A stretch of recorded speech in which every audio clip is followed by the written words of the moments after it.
नमस्कार। हम रउआ सभनी के भिखारी ठाकुर पर वो कविता कहतानी।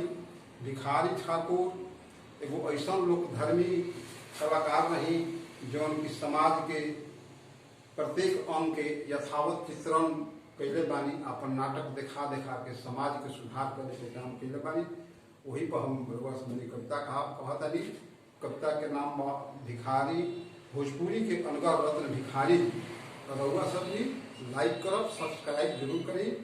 हम कहतनी भोजपुरी के आन रही, भोजपुरी के शान रही, माता शिव कली के सपूतवा भिखारी।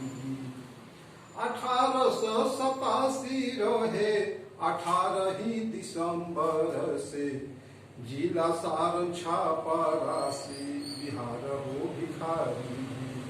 जिला सारण छापरा बिहार हो भिखारी। कुतुबपुर दियारा के चमकल सितारा वासे, बाबूदल सिंगार ठाकुर के लाला नवा भिखारी। मानवा के धनी रही, रामलीला देखे जात रहूं, दियारा के ओख के भिखारी हो भिखारी। दियारा के ओख के भिखार हो भिखारी।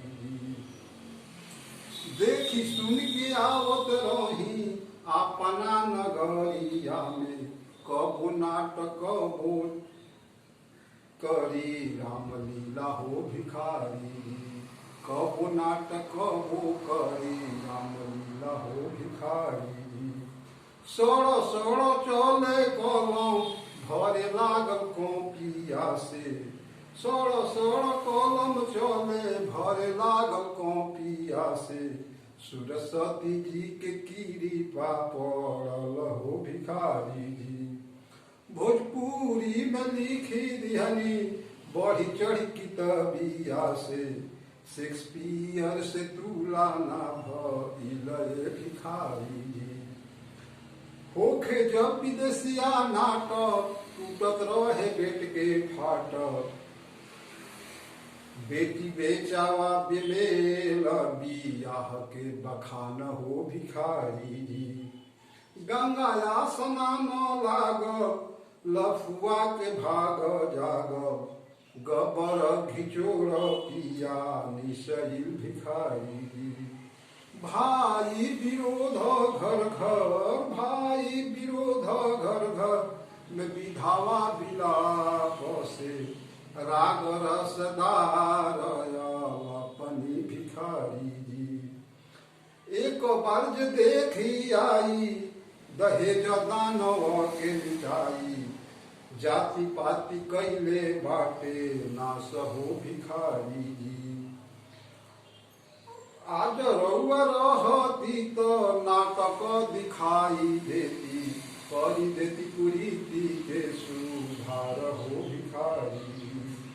कमर में धोती शोभे देहिया पर कमीजावा से, माथावा पर शोभत रहे नमकी पगड़िया भिखारी। 10 जुलाई रहे 1971 सालवा से, 84 के उमेरिया में उड़ले परानवा भिखारी। रोवता रे गाँव घर अवरु समाजवा से, गोद सुन भइल भोज पूरी के रतानवा भिखारी। हीरा मोती गुथी गुथी दीपिया बनवानी से, नाम डॉक्टर कमल सिंह अमोजा हुए भिखारी जी।